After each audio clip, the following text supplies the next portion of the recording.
Lots to talk about at the show. I posted my observations on LinkedIn. We'll drop a link below if you want to follow that conversation. There was plenty to discuss. But there were a couple of additional points that I wanted to make here. One was, it was an industry colleague maybe 5 or 6 years ago, Tyler McCoy, then at JR Automation, now he runs Pruce, that said to me, hey, Eric, the robotics industry is broken because all of us are trying to build robots and all the customers want is productized solutions, meaning reliable, pre-engineered, plug it in and it kind of just works. And we took that to heart, obviously, at Plus One. That's what Induct One is. But we've seen the industry moving this direction over the last couple of years, and I saw it in spades here at Automate this year. And nowhere more so than in all of these depalletizing systems and palletizing systems on the floor. I would say the industry has even moved beyond productized to modular, where you can, change payload or reach, or, how high does the pallet need to go? All of the configurability, but with all the same software architecture. So, that's making for a more reliable system. I think wherever you are, Tyler McCoy, you should be happy because the industry is moving that direction.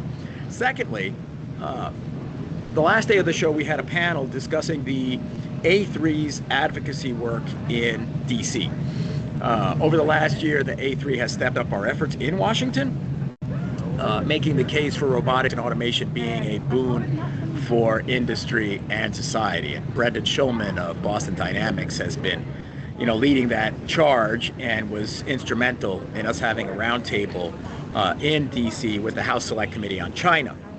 And it was at that event that the A3 presented our vision and policy recommendations that we believe will spur adoption and catalyze even more innovation in robotics. We're going to link it below, but there are 6 points that sort of encapsulate the vision. And one of them is just, hey, we need to establish a central government effort for robotics because it's completely distributed across all of the administration and the departments, and it just makes it really difficult to coordinate. So we don't need a czar, but we would like to have kind of a central point. Second, let's do what we can on the tax side to incentivize adoption, meaning depreciation schedules, tax benefits, R&D tax credits, whatever it might be, to sort of juice demand. We think that's important.